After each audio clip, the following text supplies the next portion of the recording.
Hi friends, welcome to my channel Swapna recipe. ఈరోజు మనము ఒక సింపుల్ రెసిపీ చూద్దాము. తోటకూర మామిడికాయ పుల్లగూర.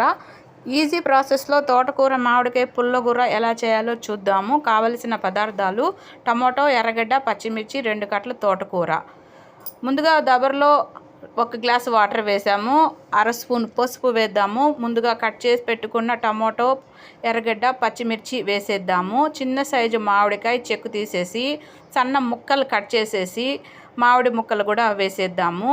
ముందుగా ఏరి కడిగి కట్ చేసిన తోటకూర కూడా వేసేద్దాము. తోటకూర కాడలతో సహా వేసుకోవాలి ఫ్రెండ్స్, కాడల్లోనే విటమిన్స్ ఉంటాయి.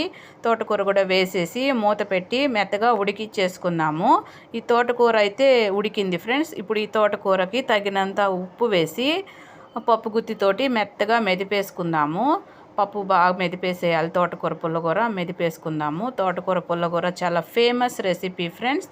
ఈ కర్రీకి కాంబినేషను ఉప్పు మిరపకాయలు, అప్పడాలు, కోడిగుడ్డు ఆమ్లెట్ ఫ్రెండ్స్. మెత్తగా మెదిపేసేయాలి.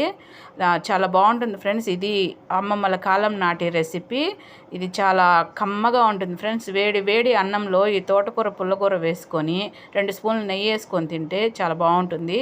బాండల్లో 2 స్పూన్లు ఆయిల్ వేద్దాము. తర్వాత తెల్లగడ్డ పాయలు దంచి వేయాలి. తెల్లగడ్డ పాయలు ఎప్పుడైనా దంచి వేయాలి ఫ్రెండ్స్, లేదంటే చిట్లి ఆయిల్ పైన పడుతుంది. దంచిన వెల్లుల్లి రేఖలు వేసేద్దాము.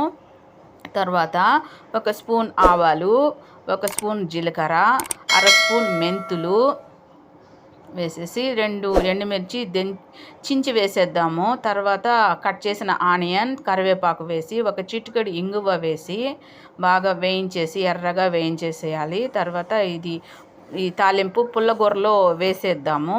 తోటకూర మామిడికాయ పుల్లగూర తాలింపు వేసేసాము. ఇది బాగా ఉడికించాలి ఫ్రెండ్స్. ఇది పొయ్యి మీద పెట్టేసి బాగా తెల్లబెట్టాలి.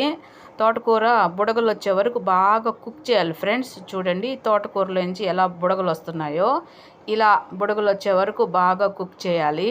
అప్పుడే తోటకూర పుల్లగూర కమ్మగా ఉంటుంది.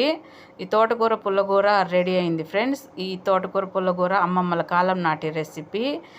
ఇది చాలా కమ్మగా ఉంటుంది ఫ్రెండ్స్. తోటకూర మామిడికాయ పుల్లగూర నచ్చితే లైక్ చేయండి, ఛానల్ సబ్స్క్రైబ్ చేయండి, నన్ను సపోర్ట్ చేయండి.